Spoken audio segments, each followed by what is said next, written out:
Hello friends, मु आशीष आपन को वेलकम करुच्ची आमर YouTube channel master tricks Odia को। आज आम ए वीडियो रे इंडियन रिवर सिस्टम उपर डिस्कशन करवा एवं इंडियन रिवर सिस्टम अंडर रे जेते सब रिवर आसुछे ताको डिफरेंट ट्रिक्स माध्यम रे इजी ट्रिक्स माध्यम रे मेमोराइज करवा। आपण मैंने जमी जानी प्राय सबू एग्जाम रे इंडियन रिवर सिस्टम रु 3 ରୁ 4ଟି क्वेश्चन आसीटाए। जदि आपण ये वीडियोटी को मूल शेष पर्यंत देखुंत एवं आम ट्रिक्स इजी ट्रिक्स माध्यम रे सब गुड़े रिभर को मन रखुंट तेबे मु आपन को आश्योरेंस दूची आपणकर एनी एग्जाम रे इंडियन रिवर सिस्टम रो जो 3-4 मार्क आसो सेटा आपणकर बिल्कुल कन्फर्म बा क्लियर हो। तो आपण ये वीडियोटी को मूल शेष पर्यंत देखंतु। जदि वीडियोटी पसंद आसे तबे लाइक करंतु, कमेंट करंतु एवं आम चैनल को सब्सक्राइब करंतु। ओके, तो देखंतु जेतेबेले आपण जियोग्राफी पढुचंती एनी टाइम आपण जेतेबेले जियोग्राफी पढंतु तेबे प्रथमे हमर इंडिया मैप को 1 ରୁ 2 मिनिट टाइम देबे। आपण जेतेबेले भी जियोग्राफी बही खोलिबे सेतेबेले इंडिया रो मैप बा वर्ल्ड मैप को 1 ରୁ 2 मिनिट टाइम देबे। तो सही अनुसार आम बर्तमान इंडिया रो मैप को टिके आज 1 ରୁ 2 मिनिट टाइम दबा। ए फल कौन हम ना आम जो जियोग्राफी एंटायर कोर्स कंप्लीट हो 50-60टा वीडियो बा 30-40टा वीडियो पर जो आम एंटायर जियोग्राफी कोर्स ऑफ स्टडीटा कंप्लीट हो भितर आम जो 1 मिनिट लेखा समय देथिबा मैप को, तो मैप उपर आम गोटे बड़ कॉन्फिडेंस बा गोटे पूरा कॉन्सेप्ट क्लियर पळे आसथिबो। तो देखंतु प्रथम मैप स्टार्ट करिया पूर्व आपण आमर डायरेक्शन उपर आपणकर ज्ञान थिबा उचित। देखंतु जेमती आमर मुंड को आम नॉर्थ डायरेक्शन भाबे नैचे, पाद को आपण साउथ डायरेक्शन भाबे नैचे एवं डाहाण हाथ को आपण राइट हैंड साइड को आपण ईस्ट डायरेक्शन एवं लेफ्ट हैंड को आपणकर वेस्ट डायरेक्शन भाबे नैचे। जदि आपण ये गोटे पिला हुए तबे आम मुंडटा होची नॉर्थ डायरेक्शन, पादटा होची साउथ डायरेक्शन, राइट हैंडटा होची ईस्ट डायरेक्शन और लेफ्ट हैंडटा होची वेस्ट डायरेक्शन। ओके, तो इंडियन रिवर सिस्टम हो कि जेकोसी टॉपिक आपण पढ़ु तो मैप को किसी समय देवे। तो आज आम से दृष्टिकोण इंडिया गोटे मैप बनईचे।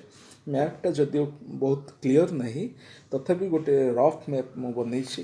तो देखंतु एटा होची इंडिया नॉर्थ पार्ट, तलटा होची साउथ, राइट हैंडटा जमती कहले ईस्ट एवं लेफ्ट हैंडटा होची वेस्ट पार्ट। देखंतु एई पोर्शनटा को आम नॉर्थ ईस्ट स्टेट बोली कही थाए। ये जो पोर्शनटा को मुझे राउंड सर्कल कली से भितर जो 8टी स्टेट अच्छी आ भितर 8टी स्टेट अच्छी एवं ताकू कहुए नॉर्थ ईस्ट स्टेट। कहीं देखो यहाँ नॉर्थ डायरेक्शन यहाँ ईस्ट डायरेक्शन, सो यही डायरेक्शन जहाँ रही आम कह नॉर्थ ईस्ट डायरेक्शन बोली। मु भावुँ आपंकर किसी बुझे प्रोब्लेम हो न। तो ऊपर स्टेट गुड़ाक आम यहाँ को कहे आपर जिते सब स्टेट रहा आम कहे नॉर्दर्न स्टेट, तल एरिया जिते स्टेट रहा आम कहे सदर्न स्टेट बा दक्षिण उपकूलवर्ती राज्य बोली कहे। एवं एपट पाखे जिते रोचे आम गुजरात साइड, राजस्थान साइड ताको आम वेस्टर्न स्टेट कहे।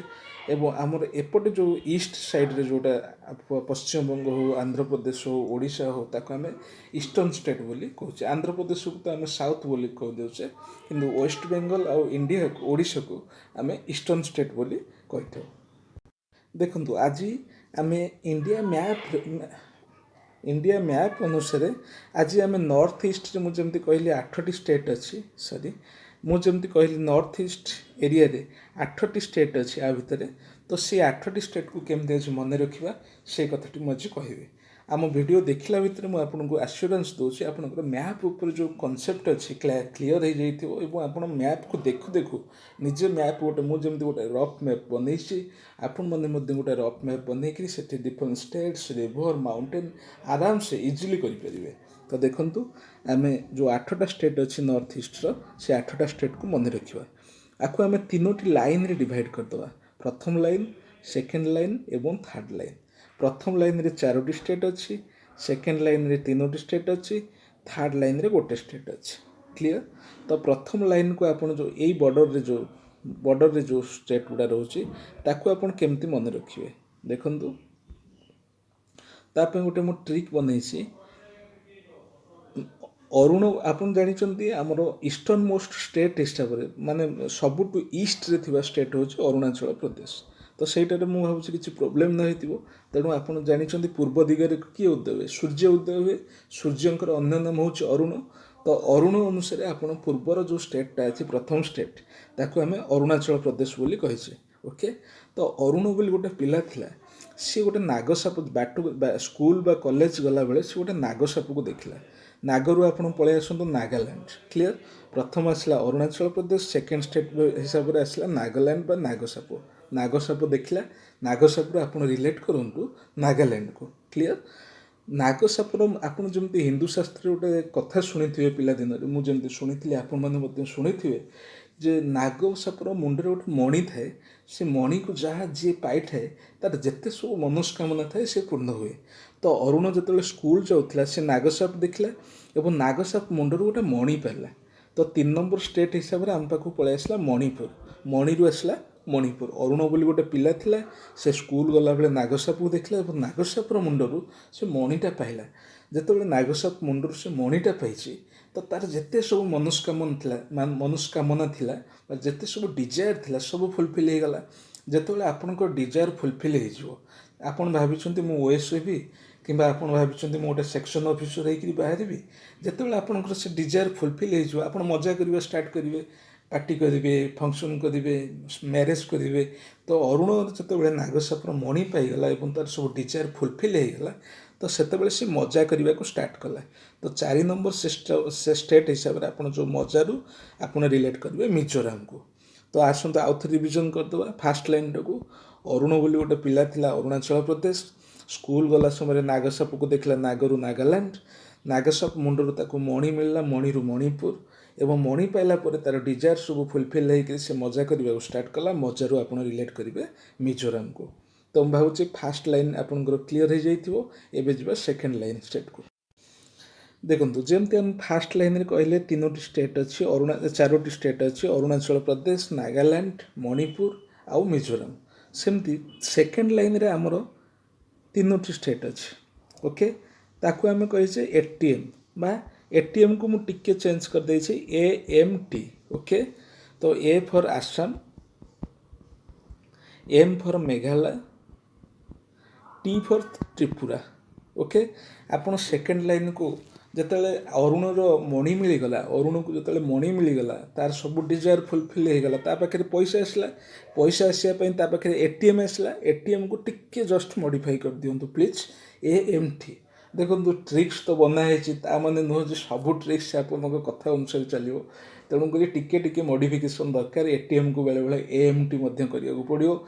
तेणुक मुझे कहूँ आपड़ ये वीडियो को थरे दी थर देखला आप आराम से इंडिया मैप बनईकि से स्टेट लोकेट कर देकर इंडियन को रिवर सिस्टम को राज्य दे फ्लो कर माउंटेन ओरिजिन करते किलोमीटर प्रवाहित होती एवरीथिंग आप मुहे मुहे मुझे कहूँ आपण मैंने सेमती मुहे मुहे फेस टू फेस आप अनर्गल भाव में गपी चलिए। तेणु आप प्लीज वीडियो टी मूल शेष पर्यंत देखूँ और please please please subscribe T करूँ।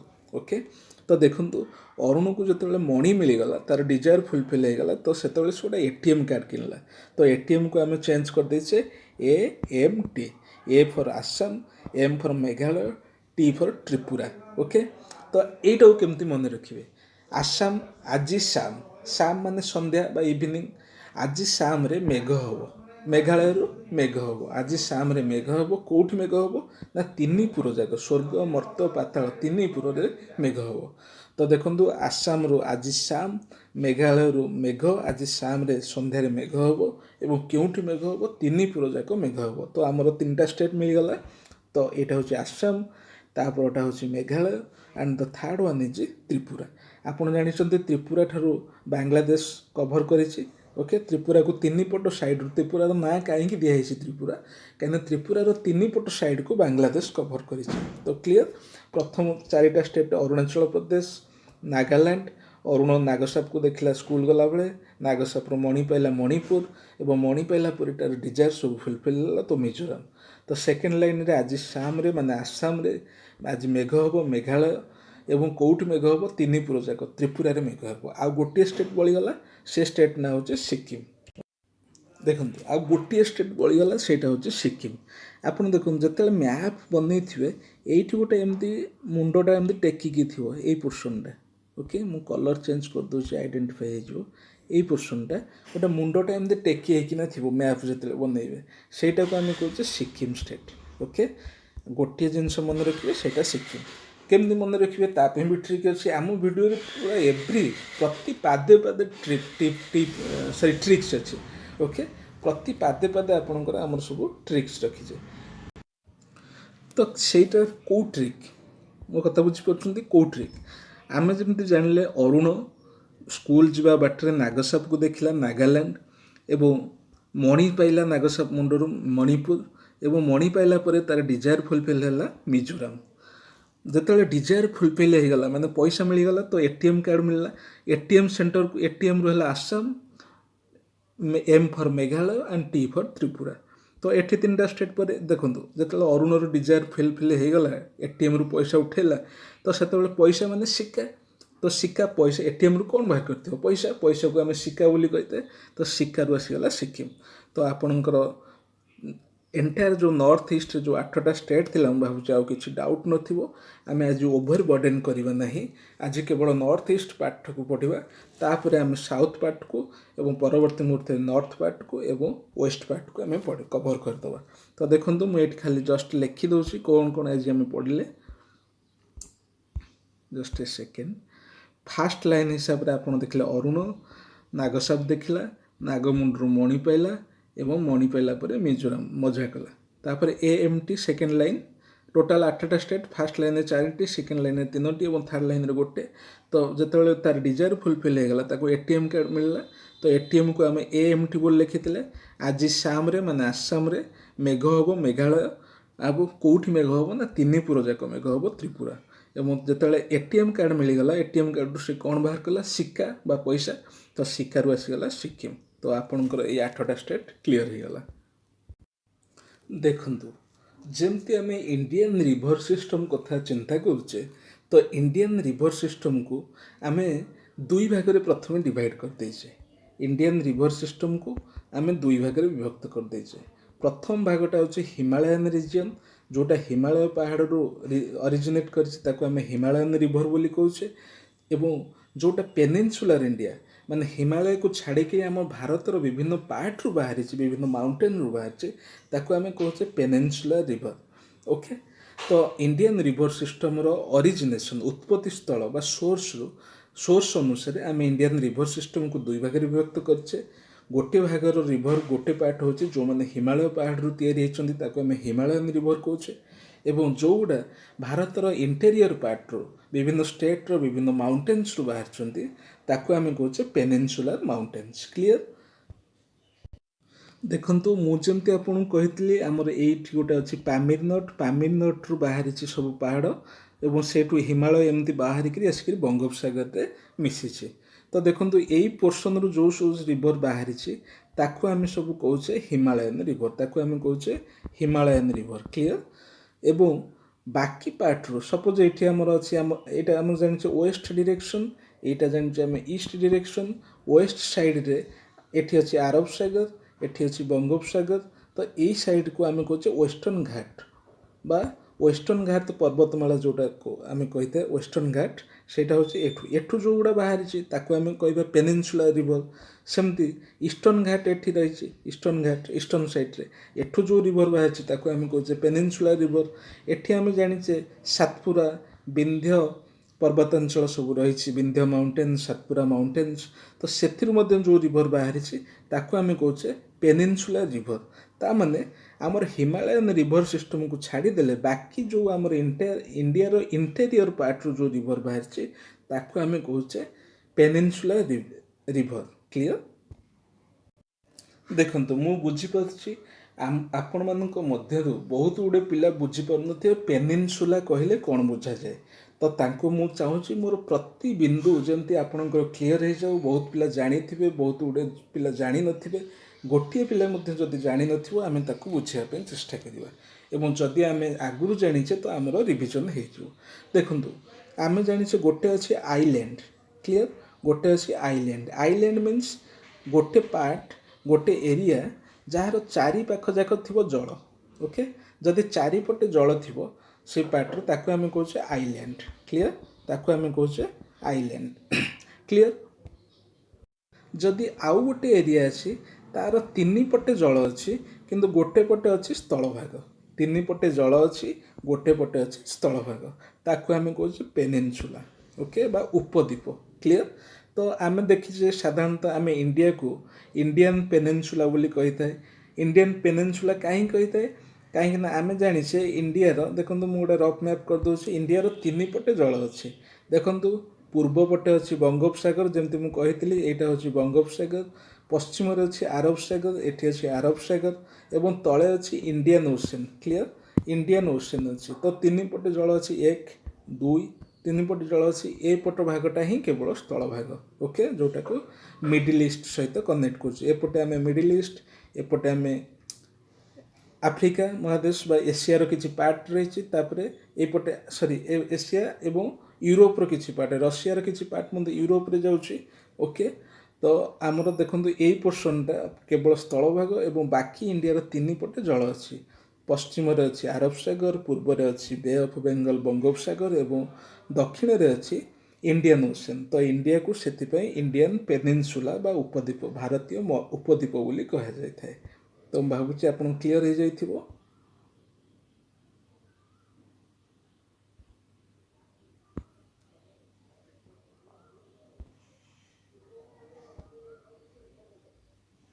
तो से अनुसार मुझे कहली आपन को जे इंडियन रिवर सिस्टम को दुई भाग विभक्त कराई गोटे हूँ हिमालयन रिवर सिस्टम जोटा हिमालय अरिजिनेट होने यही सैड्रु जो गुड़ा रिवर अरिजिनेट होमें हिमालयन रिवर्स कहे आउ बाकी इंडिया डिफरेंट डिफरेंट पार्ट जो रिवर बाहर मुझे डटेड लाइन कर तो सेगुड़ा को आम कहे पेनिनसुला रिवर क्लियर ओके। एबे जीवा नेक्स्ट स्लाइड को देखु आम जमी इंडियन रिवर सिस्टम को दुई भाग विभक्त कले गोटे अच्छी हिमालयन रिवर सिस्टम जोटा हिमालय अरिजिन एवं पेनिनसुलर रिवर सिस्टम जोटा कि भारतीय डिफरेंट भितर पार्ट रू अरिजिनेट डिफरेंट डिफरेंट माउंटेन्स कहे पेनिनसुलर रिवर। सेमती हिमालयन रिवर सिस्टम को आम तीनोटी भाग विभक्त करे गोटे हूँ इंडस रिवर सिस्टम बा सिंधु नदी आउ गोटे कहे गंगा रिवर सिस्टम बा गंगा नदी एवं आउ गोटे कहे ब्रह्मपुत्र रिवर सिस्टम बा ब्रह्मपुत्र नदी। तो आसतु एबे आमे पढ़िबा इंडस रिवर सिस्टम बा सिंधु नदी ओके। इंडस रिवर सिस्टम पूर्व मु आपनको किछि टिप्स बा किछि पॉइंट्स गुड़ा कहया चाहूँगी। आमर जो ना इंडिया बा भारतर ना है इंडस इंडिया तो इंडिया केते जण कही थांती हिस्टोरियंस जे इंडियार ना ए इंडस रिवर रु ही आसीची आउ आमर जो वार्ड अच्छी हिंदू हिंदू मध्य आसी सिंधु शब्द ओके। तो जितेबाला मिडिल ईस्ट लोक मैंने हिंदू को बा आरब देशर लोक मैंने हिंदू को इंदु बा सिंधु बोली कही था प्रोनाउंसिएशन करी। तो से दृष्टिकोण सिंधु आमर हिंदू एवं इंडस आपणकर इंडिया बोली आसी किसी हिस्टोरियन मत दे था ओपिनियन आम यहाँ को जे कहवा जे नाई ये बिल्कुल ठीक बोली सेमती किसी माने ना किंतु हिस्टोरियंस जो ओपिनियन आसी से अनुसार इंडस रिवर इंडस ना रु इंडिया एवं सिंधु नदी रु हिंदू नदी बोली करा जायछि। तो आसतु एबे इंडस रिवर सिस्टम उपरे स्टार्ट करिवा। तो जमती मु कहली इंडस रिवर सिस्टम को सिंधु नदी बोली कहा जाय थाए। एटा ओरिजिनेट कोउट हेचे देखंतु वेस्टर्न पार्ट ऑफ हिमालय देखंतु हिमालय को आम जो हिमालयन माउंटेन आमर भारतीय मैप रे जमती आम करथिले भारतीय मैप रे एपट साइड रे नॉर्थ ईस्ट पार्ट रे हिमालयन माउंटेन अच्छी हिमालयन माउंटेन तीन भाग रे अच्छी ओके। हिमालयन माउंटेन तीन भाग रे अच्छी तीनोटी पार्ट पार्ट होकिना अच्छी। तो कौन कौन पार्ट है देखंतु पूर्व पूरा ऊपर भाग पार्टा जहाँ को अच्छे पूरा ईस्ट पार्टा जहाँ को अच्छे कह अपर हिमालय जे सब ऊपर अच्छी बहुत हाई रेंज जार उच्चता सबुठ अधिक ताकू कहे अपर हिमालय बा हिमाद्री बोली ताकू कहुच्छी। तापर पार्टा को कहुच्छे मिडिल हिमालय जे मझिरे अच्छी ताकू मध्य कहुच्छे Himachal Himachal okay. Middle part को कहुच्छे हिमाचल एवं जी सभा तले अच्छी लोअर पार्ट जोटा कि वेस्टर्न साइड कहुच्छे जहाँ ताकू कहुच्छे शिवालिक बा शिवालिक क्लियर। तो प्रथम ऊपर पार्ट को अपर हिमालय मिडिल पार्ट को मिडिल हिमालय एवं लोअर पार्ट को लोअर हिमालय कहुच्छे अपर पार्ट को हिमाद्री मिडिल पार्ट को हिमाचल और लोअर पार्ट को शिवालिक बोली कहुच्छे। आमर ये जो इंडस रिवर सिस्टम ये जो शिवालिक पार्ट रु ही ओरिजिनेट करिछि। तो तार से कहुच्छे it originates from western part of Himalaya. Himalaya western part जदि एटा ईस्ट हम ताले आमर तो हिमालय ईस्ट रे अच्छी किंतु जो हिमालय ऊपर जदि आम छिड़ा हवा हिमालय जोटा पूर्व दिग ताको आम ईस्ट कहवा तल पार्ट को वेस्ट बोली कहवा। तो सिंधु नदीटा बा Indus river system Kaut originate होइछि ना वेस्टर्न पार्ट ऑफ हिमालय। मुझे भावुँ आप क्लीयर हो जाइए। देखो यहीटार हूँ लार्जेस्ट बेसिन रिभर बेसिन कहले कौन हम जो नदीर पठाटा आपड़ देखिए नदी तो गोटे लाइन रे जाए नदी गोटे चौड़ा होगी जाइटा कहूँ रिभर बेसिन। सपोज एमती नदीटा जाऊँगी ओके तो यही पोर्सन को आम कहे रिभर बेसिन। देखु आमर जदि कहे तो रिभर बेसिन को आम तीन भाग में विभक्त करें। कौन कौन करछे जोटार river basin 20,000 kilometre okay 20,000 kilometre जार रिभर बेसिन हूँ अधिका ओके 20,000 रु जदि अधिका हम तेबे आम ताको कहुचे लार्ज रिभर बेसिन बहुत बड़ रिभर बेसिन। तापर 20,000 रु जोटा 2,000 भितर 2,000 रु 20,000 length jar 20,000 kilometre length jar ताको आम कहुचे मिडिल रिभर बेसिन बा middle river basin okay jar 2K बा 2,000 रु कम ताको आम कहुचे कौन कहुचे ताको आम कहुचे स्मॉल स्मॉल रिभर बेसिन। तो मैं भावुँ तीन प्रकार river basin large river basin medium river basin and small river basin.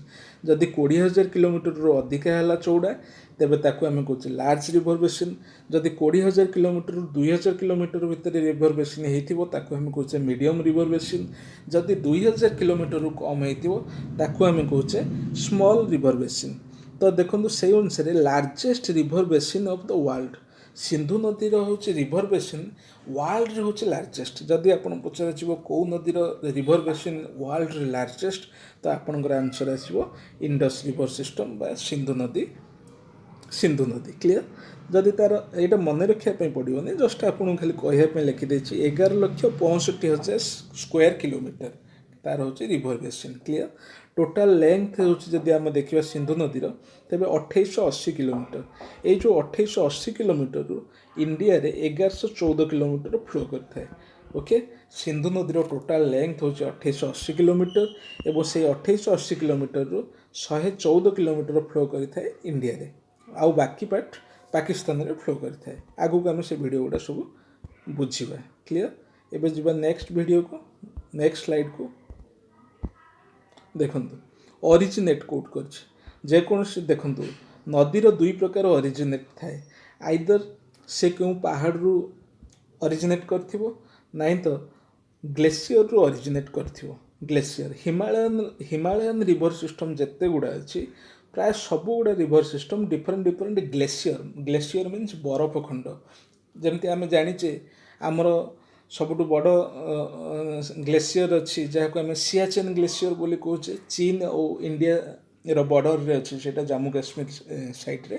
तो सियाचेन ग्लेशियर जमती अच्छी सेपरी ग्लेशियर हूँ बड़ बड़ बरफ खंड जिते बरफ खंड रु ही विभिन्न प्रकार नदी बाहर था जमती गंगा नदी गंगोत्री ग्लेशियर जमुना नदी यमुनोत्री ग्लेशियर सेमती बाहरी। तो सेमती आमर सिंधु नदी मध्य गोटे ग्लेशियर रु बाहरी ओरिजिनेट होती। तो से ग्लेशियर ना हूँ भोकारचू ओके। सिंधु नदी जोटा ग्लेशियर बाहरी ता ना हूँ भोकारचू। ये आप देखिपे भोकारचू लिखाई देखु सॉरी ये देखो आप लिखाई भोकारचू बोली ओके भोकारचू और तार इंग्लिश ना लिखाई सिंधु नदी जो बाहरी भोकारचू ग्लेशियर। आपन जमती जानी जे भारत रे 9 दुर्भिक्ष होता बहुत भोक होता तो भोक को आपन भारत सहित रिलेट करेंगे भोक को भोकारचू सहित रिलेट करेंगे इंडिया को भारत रे जो 9 दुर्भिक्ष होता भारत अन्य नाम हूँ इंडिया इंडिया को आपन इंडस रिवर सिस्टम सहित तुलना करेंगे। भारत में 9 दुर्भिक्ष भोक होता भोक रु भोकारचू और इंडिया को इंडस रिवर सहित तुलना करेंगे। तो ये जो भोकारचू ग्लेशियर सेटा अच्छी मानसरोवर लेक पाखे ओके भोकारचू ग्लेशियरटा अच्छी मानसरोवर लेक पाखे एवं ये मानसरोवर भोकारचू ग्लेशियर कौटी अच्छी तिब्बत चाइना इंडिया मझिरे जो बॉर्डर अच्छी तिब्बत रिजियन दलाई लामा रिजियन ଆମର ଯେଉଁ ବୌଦ୍ଧ ଧର୍ମଗୁରୁ ଦଲାଇ ଲାମା ତାଙ୍କର ରିଜିୟନକୁ ତିବ୍ବତ ରିଜିୟନ କହିଥାଏ। ତ ମାନସରୋବର ଲେକ୍ ପାଖରେ ଯେଉଁ ଭୋକାର୍ଚୁ ଗ୍ଲେସିୟର ଅଛି ସେଇଠୁ କିଏ ଅରିଜିନେଟ୍ ହେଇଛି, ସେଇଠୁ ଅରିଜିନେଟ୍ ହେଇଛି ଆମର ଇଣ୍ଡସ୍ ରିଭର ସିଷ୍ଟମ୍ ବା ଇଣ୍ଡସ୍ ନଦୀ ବା ସିନ୍ଧୁ ନଦୀ। କ୍ଲିୟର? ତ ଏଇଟାକୁ ଏଇ ଯେଉଁ ଇଣ୍ଡସ୍ ରିଭର ସିଷ୍ଟମକୁ ଆମର ତିବ୍ବତ ଏରିଆରେ କୁହାଯାଏ ସିଙ୍ଗି ଖମ୍ବନ। ସିଙ୍ଗି ମାନେ ସିଂହ, ଲାୟନ। ଓକେ, ସିଙ୍ଗି ମାନେ ଲାୟନ। ଏଠି ଦେଖନ୍ତୁ ମୁଁ ଲାୟନର ଚିତ୍ର କରିଦେଲି। ଓକେ, ଏଇଟା ହେଲା ଲାୟନ। ଓକେ, ତ ସିଙ୍ଗି ଖମ୍ବନ ବୋଲି ମଧ୍ୟ ଏଇଟାକୁ କୁହାଯାଏ ବା ଲାୟନ୍ସ ମାଉଥ। କ୍ଲିୟର? ତାପରେ ଦେଖିବା ଇମ୍ପୋର୍ଟାଣ୍ଟ ଟ୍ରାଇବୁଟାରିଜ୍। କିଛି ମନେ ରଖିବାକୁ ପଡ଼ିବନି, ଟ୍ରାଇବୁଟାରିଜ୍ ମନେ ରଖିବା ପାଇଁ ମୁଁ ଟ୍ରିକ୍ସ କରିଛି। ଆପଣ ଖାଲି ବୁଝିବାକୁ ଚେଷ୍ଟା କରନ୍ତୁ, ଯାହା ମେମୋରାଇଜ୍ କରିବା ପାଇଁ ପଡ଼ିବ ମୁଁ ଆପଣଙ୍କୁ ଟ୍ରିକ୍ସ କହିଦେବି। ଦେଖନ୍ତୁ ଇମ୍ପୋର୍ଟାଣ୍ଟ ଟ୍ରାଇବୁଟାରିଜ୍ ଯେଉଁ ଆମର ଅଛି କାହାର, ଇଣ୍ଡସ୍ ରିଭର ସିଷ୍ଟମର, ପ୍ରଥମ ହେଉଛି ଝେଲମ, ଚେନାବ, ରବି, ବ୍ୟାସ ଆଣ୍ଡ ସତଲେଜ। ଝେଲମ, ଚେନାବ, ରବି, ବ୍ୟାସ ଆଉ ସତଲେଜ। ମୁଁ ଏଇଠି ଆପଣଙ୍କୁ ଖାଲି ଜଷ୍ଟ ହିଣ୍ଟସ୍ ଦେଇଦେଉଛି, ପଛରେ ଡେସ୍କ୍ରାଇବ୍ କରିବି। ଯେମିତିକି ଆମ ଇଣ୍ଡିଆ କଣ୍ଟ୍ରୋଲରେ ଅଛି କେବଳ ରବି, ବ୍ୟାସ ଆଉ ସତଲେଜ, ଆଉ ପାକିସ୍ତାନ କଣ୍ଟ୍ରୋଲରେ ଅଛି ଝେଲମ, ଚେନାବ ଆଉ ଇଣ୍ଡସ୍। ଓକେ, ତିନୋଟି। ପାକିସ୍ତାନ ଅଣ୍ଡରରେ ଅଛି ଇଣ୍ଡସ୍, ଝେଲମ, ଚେନାବ। ଆମ ଅଣ୍ଡରରେ ଅଛି ରବି, ବ୍ୟାସ ଆଉ ସତଲେଜ। ଆମେ ଡିଟେଲ୍ସ ଯେତେବେଳେ ଇଣ୍ଡସ୍ ରିଭର ଟ୍ରିଟି ପଢ଼ିବା ସେଥିରେ ଆମେ ଡିସ୍କସନ୍ କରିବା। ଜଷ୍ଟ ମୁଁ ଆପଣଙ୍କ ହିଣ୍ଟସ୍ ପାଇଁ କହିଦେଲି, ଆମ କଣ୍ଟ୍ରୋଲରେ ତିନୋଟି ରିଭର ଅଛି, ରବି, ବ୍ୟାସ, ସତଲେଜ, ଯାହାର ଆମେ ଆଉ ବାକି ଏ ଯେଉଁ ତିନୋଟି ରିଭର ପାକିସ୍ତାନ କଣ୍ଟ୍ରୋଲରେ ଅଛି ତାର ଆମେ 20% ଜଳ water, maximum 20% water can be used Bai India. Okay, ତ ଏଇ ଯେଉଁ ତିନୋଟି ରିଭର ଇଣ୍ଡସ୍, ଝେଲମ ଆଉ ଚେନାବ, ଆର 20% ରିଭର ମାତ୍ର ଇଣ୍ଡିଆ ୟୁଜ୍ କରିପାରିବ। କାହିଁକିନା ଆମେ ଜାଣିଛେ ଏଠି ଯଦି ତିବ୍ବତ ରହିବ, ତାପରେ ଇଣ୍ଡିଆ, ତାପରେ ପାକିସ୍ତାନ, ତ ତିବ୍ବତରୁ ଯେଉଁ ସବୁ ନଦୀ ବାହାରିଛି ସେ ପ୍ରଥମେ ଇଣ୍ଡିଆ ଦେଇ ଫ୍ଲୋ କରିବ, ତାପରେ ଯିବ ପାକିସ୍ତାନକୁ। ଯେମିତି ଆମେ କହୁଥିଲେ 2800 ଯେଉଁ କିଲୋମିଟର, 2800 କିଲୋମିଟର 1114 କିଲୋମିଟର ଇଣ୍ଡିଆରେ ଫ୍ଲୋ କରୁଛି, ବାକି କରୁଛି ପାକିସ୍ତାନରେ। କିନ୍ତୁ ଏ ଟୋଟାଲ୍ ନଦୀଟା ତ ଇଣ୍ଡିଆ ଦେଇ ଯାଉଛି। ତ ଇଣ୍ଡିଆ ଯଦି ଏଠି ଗୋଟେ ବ୍ୟାରେଜ୍ କରିଦେବ, ତ ପାଣିକି ରଖିଦେବ, ତ ପାକିସ୍ତାନର ମରୁଡ଼ି ପଡ଼ିଯିବ। ଓକେ, ତ ସେଥିପାଇଁ କରାହେଇଥିଲା ଇଣ୍ଡସ୍ ରିଭର ଟ୍ରିଟି। କ୍ଲିୟର? ତ ଦେଖନ୍ତୁ ଏବେ ନେକ୍ସଟ ସ୍ଲାଇଡ଼କୁ ଯିବା। ଦେଖନ୍ତୁ ମୁଁ ଯେମିତି କହିଲି ଆପଣଙ୍କୁ ଟ୍ରିକ୍ସ ମୁଁ କହିଦେବି ଯେ ଟ୍ରାଇବୁଟାରିଜ୍, ଇଣ୍ଡସ୍ ରିଭର ସିଷ୍ଟମର ଯେଉଁ ଟ୍ରାଇବୁଟାରିଜ୍ ଅଛି ତାକୁ କେମିତି ମନେ ରଖିବେ। ସେ ଟ୍ରିକ୍ସ ପାଇଁ ଦେଖନ୍ତୁ, in June. Okay, in June ମାନେ ଜୁନ୍ ମାସରେ ବର୍ଷା ହୁଏ। ବର୍ଷା ହେଲେ କାରର ଚକା ସ୍ଲିପ୍ କରିବ, କାରର ଯେଉଁ ଟାୟାର ଅଛି ସେଇଟା ସ୍ଲିପ୍ କରିବ। ତ ସେଥିପାଇଁ କାର ଗୁଡ଼ା ଟିକେ ବିଟ୍ ସ୍ଲୋ ଯାଏ, ଟିକେ ସ୍ଲୋ ଯାଆନ୍ତି। ଇନ୍ ଜୁନ୍, ମୋ ଟ୍ରିକ୍ସଟା ଦେଖନ୍ତୁ, in June car run bit slow. ଜୁନ୍ ମାସରେ କାର ଟିକେ ସ୍ଲୋ ଚାଲିଥାଏ, କାହିଁକିନା ବର୍ଷା ହେଇଥାଏ, ଚକା ଟାୟାର ସ୍ଲିପ୍ କରିବାର ଚାନ୍ସ ଥାଏ। ତ in June car runs bit slow. ଦେଖନ୍ତୁ ଫାର୍ଷ୍ଟ ଲେଟର ଉପରେ ଫୋକସ୍ କରନ୍ତୁ। ଇନ୍ରୁ ଆପଣଙ୍କୁ ପଳେଇ ଆସିବ Indus, J for Jhelum, C for Chenab, R for Ravi, B for Beas and S for Sutlej. Okay, Indus, Jhelum, Chenab, Ravi, Beas, Sutlej. Okay, ତ ଦେଖନ୍ତୁ ଆମେ ଆଉ ଗୋଟେ ଯେତେବେଳେ ଇଣ୍ଡିଆର ଫିଜିକାଲ ଷ୍ଟ୍ରକ୍ଚର ପଢ଼ିବା, ସେତେବେଳେ ଇଣ୍ଡସ୍ ଆଉ ଝେଲମର ନଦୀ ମଝିରେ ଯେଉଁ ଦୋଆବ ରିଜିଅନ୍ ଅଛି ତାର ନାଁ କ'ଣ, ଝେଲମ ଚେନାବ ମଧ୍ୟରେ ଯେଉଁ ଦୋଆବ ରିଜିଅନ୍ ଅଛି ତାର ନାଁ କ'ଣ, ତାକୁ ମଧ୍ୟ ଟ୍ରିକ୍ରେ ମନେ ରଖିବା। କିନ୍ତୁ ଭିଡ଼ିଓକୁ ଆମେ କନଫ୍ୟୁଜ୍ କରିବାନି। ଗୋଟେ ଯେଉଁ ବିଷୟ ଆଜି ଆମେ ଇଣ୍ଡିଆନ୍ ରିଭର ସିଷ୍ଟମ୍ ଉପରେ ଫୋକସ୍ କରୁଛେ, ତ ଆମର ଫୋକସ୍ ରହିବା ଦରକାର ଇଣ୍ଡିଆନ୍ ରିଭର ସିଷ୍ଟମ୍ ଉପରେ। ଓକେ, ତ ମୁଁ ଆଜି ସେ ବିଷୟରେ ଡିସ୍କସନ୍ କରୁନି। ଯେମିତି କହିଲି, I for Indus, J for Jhelum, C for Chenab, R for Ravi and B for Beas and S for Sutlej. In June car run bit slow. ମୁଁ ଭାବୁଛି ଆପଣ ଥରେ ଦୁଇଥର ପ୍ରାକ୍ଟିସ୍ କରିଦେଲେ ଏଇଟା ମନେ ରଖିବାରେ କିଛି ବଡ଼ ଡିଫିକଲ୍ଟ ହେବନି। ଜୁନ୍ ମାସରେ ବର୍ଷା ହେଉଥିବାରୁ କାର୍ ଟିକେ ସ୍ଲୋ ଯାଏ, ବିଟ୍ ସ୍ଲୋ ମାନେ ଟିକେ ସ୍ଲୋରେ ଯାଏ, କାହିଁକିନା ଟାୟାର ସ୍ଲିପ୍ କରିବାର ଚାନ୍ସ ଥାଏ। ଓକେ, ତ ଦେଖନ୍ତୁ ଅଦର ଟ୍ରାଇବୁଟାରିଜ୍, ଖାଲି ଏଇ ପାଞ୍ଚଟା ଯେଉଁଟା ପ୍ରିଭିୟସ୍ ଭିଡ଼ିଓରେ ମୁଁ ଯେଉଁ ଟ୍ରାଇବୁଟାରିଜ୍ କହିଲି ପାଞ୍ଚଟା, ଝେଲମ, ଚେନାବ, ରବି, ବ୍ୟାସ ଆଉ ସତଲେଜ, ଏଇଟା ହେଉଛି ଇମ୍ପୋର୍ଟାଣ୍ଟ ଟ୍ରାଇବୁଟାରିଜ୍। ଆକୁ ଛାଡ଼ିଦେଲେ ଆହୁରି ଅନେକ ଟ୍ରାଇବୁଟାରିଜ୍ ଅଛି। ବେଳେବେଳେ ଏକ୍ଜାମ୍ରେ ପଚାରି ଦେଇପାରେ ଯେ ଏଇମାନଙ୍କ ମଧ୍ୟରୁ କେଉଁଟି ସିନ୍ଧୁ ନଦୀର ବା ଇଣ୍ଡସ୍ ରିଭରର ଟ୍ରାଇବୁଟାରିଜ୍, ସେତେବେଳେ ଆପଣ କନଫ୍ୟୁଜ୍ରେ ପଡ଼ିଯିବେ। ତ ଆମେ କହିଛେ ଏ ଭିଡ଼ିଓଟି ଦେଖିଦେଲା ପରେ ଇଣ୍ଡସ୍ ରିଭର ସିଷ୍ଟମ୍ ଉପରେ ଯେତେ ବି କୋଶ୍ଚିନ୍ ଆସୁ, ଆପଣଙ୍କର ଚ୍ୟାଲେଞ୍ଜ କରି କହୁଛି, ଆପଣ ଯେକୌଣସି କୋଶ୍ଚିନ୍ ପେପର୍ ଉଠାନ୍ତୁ, ସେଥିରେ କୋଶ୍ଚିନ୍ ସଲ୍ଭ କରିବେ। ଏ ଭିଡ଼ିଓ ଦେଖି ସାରିଲା ପରେ ଗୋଟିଏ କୋଶ୍ଚିନ୍ ବି ଆପଣଙ୍କର ବାହାରୁ ଆସିବ ନାହିଁ। ତ ଦେଖନ୍ତୁ ଅଦର ଟ୍ରାଇବୁଟାରିଜ୍ ଯେଉଁଟା ଅଛି ତାକୁ କେମିତି ମନେ ରଖିବା। ପ୍ରଥମେ ଅଛି ଜନ୍ସ୍କର। ଜନ୍ସ୍କର ଆକୁ ଟିକେ ମୁଁ ମଡ଼ିଫାଇ କରିଦିଅ ଜାନ୍ ସ୍କର, ଜାନ୍ ଏସ୍ କର, ଜାନ୍ ଏସ୍ କର, ସରି କର ଓଡ଼ିଆରେ ଲେଖିଦେଲେ ଜାନ୍ ଏସ୍ କର। ତା ମାନେ ଜାନ୍ ନେଇକିରି ଅଏସ୍ କର, ଜାନ୍ ନେଇକିରି ମାନେ ଜୀବନ ନେଇକିରି ଏସ୍ କର। ଦେଖନ୍ତୁ ଆମେ ଯେମିତି କହିଲେ ଇଣ୍ଡସ୍ ରିଭର ଫ୍ଲୋ କରିଛି କେଉଁଠି, ଜାମ୍ମୁ କାଶ୍ମୀର ରିଜିଅନ୍ରେ। ଜାମ୍ମୁ କାଶ୍ମୀର ରିଜିଅନ୍ରେ ଆପଣ ଜାଣିଛନ୍ତି କେତେଜଣ ଦେଶଦ୍ରୋହୀ ନେତା ଅଛନ୍ତି ସେଠି, ଯେଉଁମାନେ କି ସବୁବେଳେ ଚେଷ୍ଟା କରନ୍ତି ସେଠି ବିଭିନ୍ନ ପ୍ରକାରରେ ବିଭିନ୍ନ କାରଣ ଦର୍ଶାଇକିରି ହିଂସା ସୃଷ୍ଟି କରିଥାନ୍ତି ଏବଂ ହତ୍ୟା, ଲୁଣ୍ଠନ, ମାରପିଟ, ବିସ୍ଫୋରଣ ସବୁ କିଛି ନା କିଛି ଦୁର୍ଘଟଣା ସେ ଅଞ୍ଚଳରେ ଘଟିଥାଏ। କିନ୍ତୁ କାଶ୍ମୀରର ଲୋକମାନେ ବହୁତ ଭଲ ଲୋକ, କିନ୍ତୁ କିଛି ପର୍ଟିକୁଲାର ନେତା ରହିଛନ୍ତି ଯେଉଁମାନେ କି ସେଠି ହିଂସା ସୃଷ୍ଟି କରିଥାନ୍ତି। ତ ସେମାନେ ଉସ୍କେଇଥାନ୍ତି ଲୋକମାନଙ୍କୁ, ଯାଅ ୟଙ୍ଗ ପିଲାଙ୍କୁ କହନ୍ତି ଯାଅ ତୁମେ ସବୁ ଜାନ୍ ନେଇକିରି ଜୀବନ ଲୋକମାନଙ୍କର ଜୀବନ ନେଇକିରି ଏସ୍ କର, ଜୀବନରୁ ତାଙ୍କୁ ମାରିକିରି ଆପଣ ଏସ୍ କରନ୍ତୁ। ତ ଜାନ୍ ଏସ୍ କର କିଏ କହିଥାଏ ନା ଜାମ୍ମୁ କାଶ୍ମୀରରେ କହିଥାଏ। ଜାମ୍ମୁ କାଶ୍ମୀରରେ କେଉଁ ରିଭର ସିଷ୍ଟମ୍ ଫ୍ଲୋ କରୁଛି ନା Indus river system. Indus river system Jammu କାଶ୍ମୀରରେ ଫ୍ଲୋ କରୁଛି। ତ ସେଇଥିରୁ ଆପଣ ମନେ ରଖିବେ ଯେ ଜାମ୍ମୁ କାଶ୍ମୀରରେ କୁହାଯାଏ ଯେ ଜାନ୍ ନେଇକିରି ଏସ୍ କର। ଓକେ, ତ ମୁଁ ଭାବୁଛି ଆପଣଙ୍କର ଜନ୍ସ୍କର ରିଭର ସିଷ୍ଟମ୍କୁ କିଛି ବୁଝିବାରେ କଷ୍ଟ ହେବନି। ତାପରେ ଦେଖନ୍ତୁ ଡ୍ରାସ୍। ଜାମ୍ମୁ କାଶ୍ମୀରରେ ଆପଣ ଜାଣିଛନ୍ତି ଜାମ୍ମୁ କାଶ୍ମୀର ହେଉ କିମ୍ବା ପଞ୍ଜାବ ରିଜିଅନ୍ ହେଉ, ପାକିସ୍ତାନରୁ ସବୁ ଡ୍ରଗ୍ସ ଆସେ ଇଣ୍ଡିଆକୁ। ସେଇ ଯେଉଁ ଲାଇନ୍ରେ ସେଇ ରିଜିଅନ୍ ଦେଇକିରି ପାକିସ୍ତାନ ବାଲା ଆତଙ୍କବାଦୀ ମାନେ ଟେରୋରିଷ୍ଟ ମାନେ ଡ୍ରଗ୍ସ ପଠାଇଥାନ୍ତି ଇଣ୍ଡିଆକୁ। ଡ୍ରାସ୍କୁ ଆପଣ ଡ୍ରଗ୍ସ ସହିତ ରିଲେଟ୍ କରନ୍ତୁ। ଡ୍ରଗ୍ସ କେଉଁଠୁ ଆସେ ନା ଜାମ୍ମୁ କାଶ୍ମୀରରୁ ଦେଇକିରି ପାକିସ୍ତାନରୁ ଇଣ୍ଡିଆକୁ ଆସିଥାଏ। ଓକେ, ତାପରେ ଗାର୍ତଙ୍ଗ। ଏଠି ଗୋଟେ ୱାର୍ଡ଼ ଆସନ୍ତୁ ଗାର୍ତଙ୍ଗରୁ ତଙ୍ଗ। ତଙ୍ଗ ମାନେ ପରିଶାନ କରିବା ବା କଷ୍ଟ ଦେବା।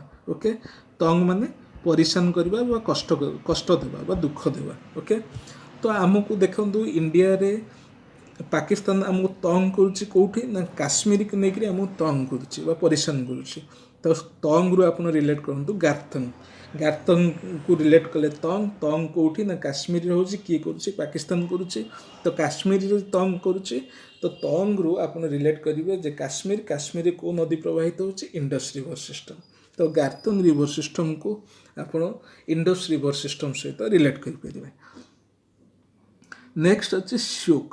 ଶ୍ୟୋକକୁ ଯଦି ଆପଣ ଲେଖିବେ ତେବେ ଶୋକ ବୋଲି ଲେଖିପାରିବେ। ଯେତେବେଳେ ଜଣେ ତଙ୍ଗ କଲା, ଜାନ୍ ନେଇକି ଏସ୍ କଲା, ଜୀବନରୁ ଲୋକଙ୍କୁ ମାରିଦେଲା, ତ ଲୋକମାନେ ନିହାତି ଶୋକ କରିବେ ବା ଦୁଃଖ କରିବେ।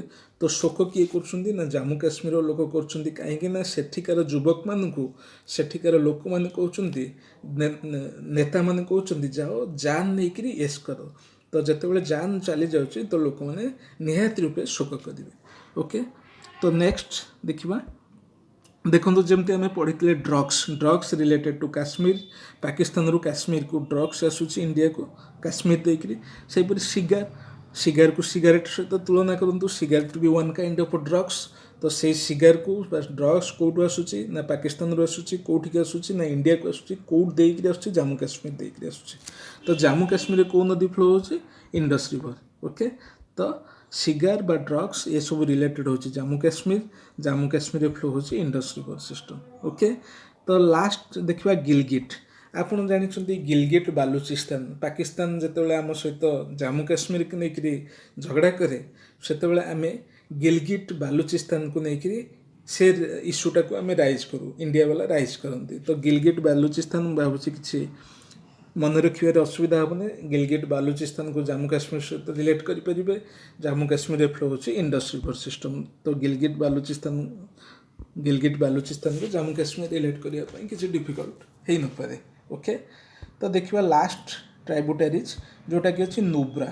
ଓକେ, ଯେତେବେଳେ କାଶ୍ମୀରର ଲିଡରମାନେ ସୁବିଧାବାଦୀ ସ୍ୱାର୍ଥପର ଲିଡରମାନେ ସେଠିକାର ୟଙ୍ଗଷ୍ଟରମାନଙ୍କୁ କହୁଛନ୍ତି ଯେ ଯାଅ ଜାନ୍ ନେଇକରି ଏସ୍ କର, ଆଉ ଲୋକମାନେ ପ୍ୟାରେଣ୍ଟସ୍ ମାନେ ଶୋକ କରୁଛନ୍ତି, ସେତେବେଳେ ଫ୍ରେଣ୍ଡ ମାନେ କହୁଛନ୍ତି ଯେ ନା ବ୍ରୋ ତୁ ଟେରୋରିଜିମ୍ ଲାଇନ୍କୁ ଚୁଜ୍ କରନା, ତୁ ପାଠ ପଢ଼, ଭଲସେ କ୍ୟାରିୟର ବନା, ଭଲସେ ଚାକିରି କର, ଭଲସେ ଲାଇଫ୍ ସେଟେଲ୍ କର। No bro. तू टेरोरिज्म लाइन को चूज करना। तो आमर सब क्लीयर हो गला। जंस्कर जा जान लेकर एस्कर ड्रग्स ड्रग्स आसूसी पाकिस्तान रु काश्मीर देकर इंडिया को सिगार भी सिगारेट ड्रग्स गातंग तंग करुच्ची किए तंग करुच्ची पाकिस्तान तंग करुच्ची काश्मीर को लेकर इंडिया को तंग करुच्ची। तो काश्मीर फ्लो होची Indus river system.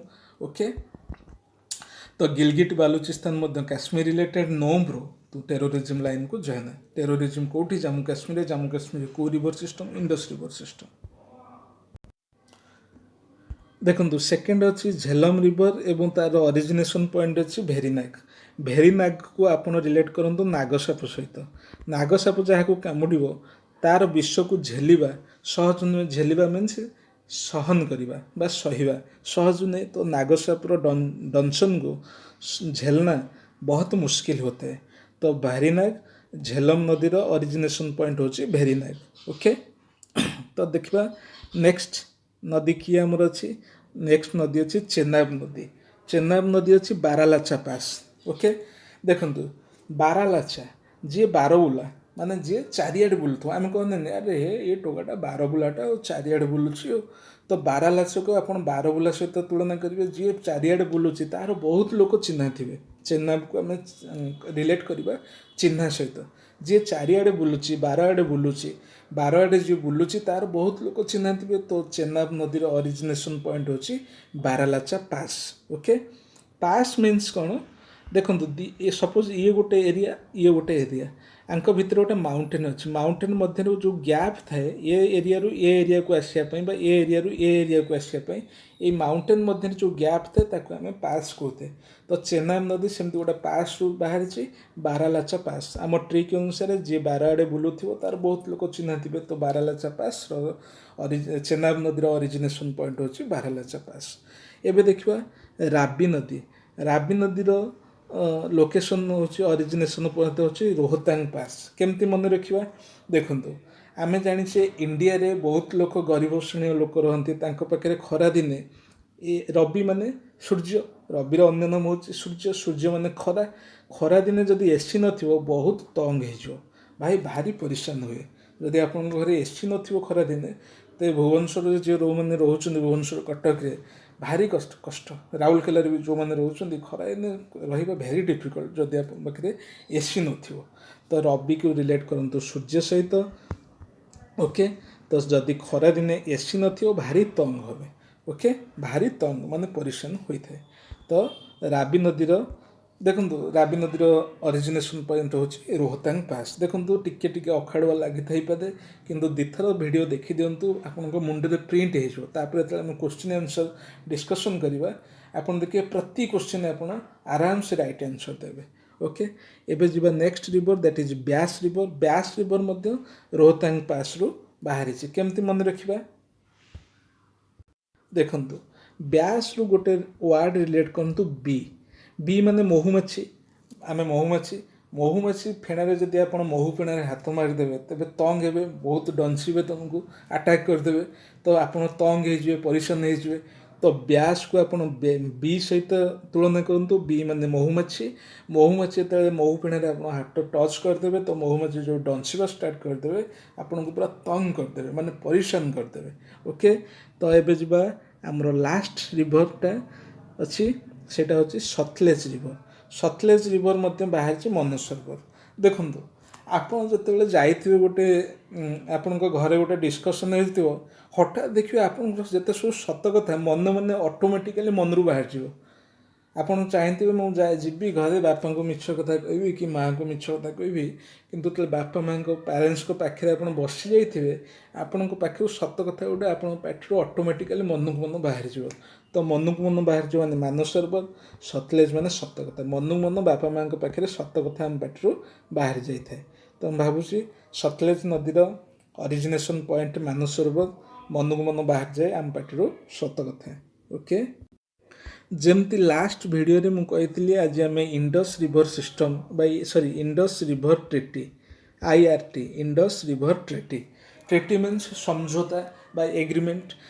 Indus river treaty जो इंडस नदी को लेकर जो एग्रीमेंट होता क्या भितर ना इंडिया आउ पाकिस्तान भितर। जमती आम जाचे जे इंडस रिवर कौटू बाहर ना तिब्बत रु बाहर तिब्बत को लागिकी अच्छी किए ना इंडिया, इंडिया पर अच्छी किए ना पाकिस्तान। सो तिब्बत जो नदी गुड़ा बाहर प्रथम से इंडिया देकर प्रवेश कर इंडिया जीव पाकिस्तान को। जदि इंडिया को यही पानीटा को अटकईदेव तो पाकिस्तान में मरुड़ी पड़ो, पानी मिलनी। तो से इंडिया इंडस रिवर को लेकर इंडिया और पाकिस्तान मध्य गोटे ट्रिटी कराई ताकू कहुच्छी इंडस रिवर ट्रिटी। से कौ इयर होता ना 1960 1960 मसीह आपड़ से जन्म हो नथिले। क्या क्या भितर होता ना इंडिया, इंडियार से प्राइम मिनिस्टर थे पंडित नेहरू एवं पाकिस्तान से राष्ट्रपति थे आयुब खान। पाकिस्तान राष्ट्रपति किए थे आयुब खान। ओके, तो भारतर प्रधानमंत्री पंडित नेहरू, पाकिस्तान प्रधानमंत्री आयुब खान को मध्य 1960 रे कौ ट्रिटी होता इंडस रिवर ट्रिटी। ओके, तो से ट्रिटी रे कौन कौन सब डिस्कसन कराई ना से ट्रिटी कहला जे आमर जो इंडस रिवर अच्छी ओके तार 20% देखो ये स्लाइडटा ये देखा जाऊनि ठीक से, तथापि मुझे देखे दूसरी जे इंडस रिवर तीनोटी नदी जो शाखा नदी थिला इंडस रिवर गोटे एवं तार 5टा जो इम्पोर्टेंट ट्राइब्यूटरीज थिला जो 6टा नदी टोटाल से 6टारू इंडिया को 3टा नदी दिगला, पाकिस्तान को 3टा नदी दिगला।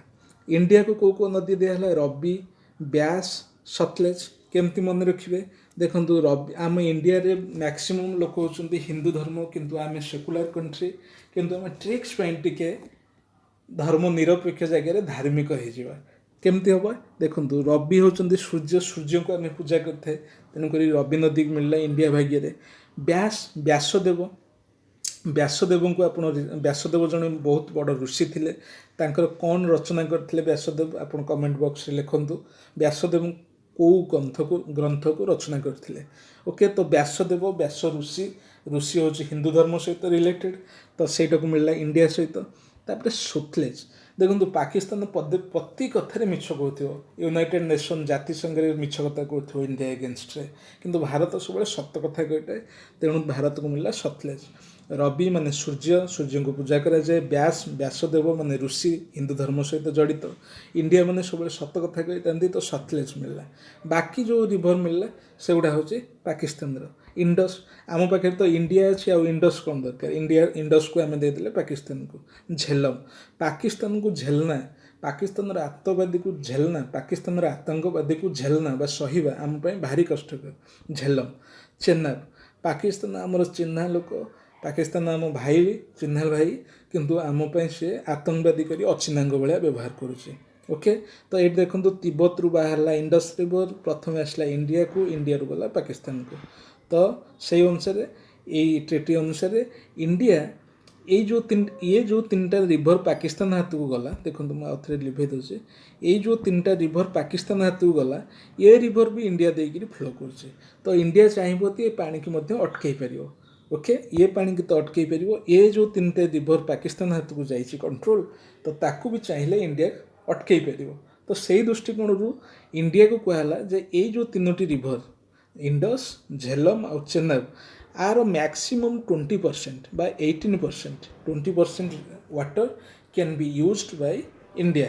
ओके, तो ये जो ट्रिटी अनुसार 1960 मसीह इंडिया और पाकिस्तान भितर ट्रिटी होता से भारत प्रधानमंत्री थे पंडित नेहरू, पाकिस्तान काउंटर पार्ट थे आयुब खान।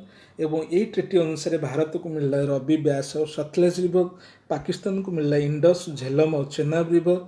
यही इंडस, झेलम और Chenab river 20% maximum 20% water can be used by India government. Okay, तो एबे वर्तमान हमको इंडस रिवर सिस्टम कंप्लीट हो गला। आउ 2टा रिवर सिस्टम आम रहा, गोटे हूँ गंगा रिवर सिस्टम आ गोटे हूँ ब्रह्मपुत्र रिवर सिस्टम। तापाई आम ऑलरेडी स्लाइड्स मु काली रात्रि बनई देछि गंगा रिवर सिस्टम आउ ब्रह्मपुत्र रिवर सिस्टम पाई। आम नेक्स्ट वीडियो गोटे वीडियो करवा गंगा रिवर सिस्टम पाई आ गोटे वीडियो करवा ब्रह्मपुत्र रिवर सिस्टम पाई। भावुछि जो ट्रिक्स मु कहली ताको थरे दी थर प्रैक्टिस कले आपनकर बहुत सुंदर भाव में मेमोराइज हो। जदि आपको ये वीडियोटी भल लगी तेबे लाइक करंतु, किसी सजेशन देवाक चाहूँते कमेंट करंतु एवं आम चैनल को प्लीज प्लीज प्लीज सब्सक्राइब करंतु। Thank you so much.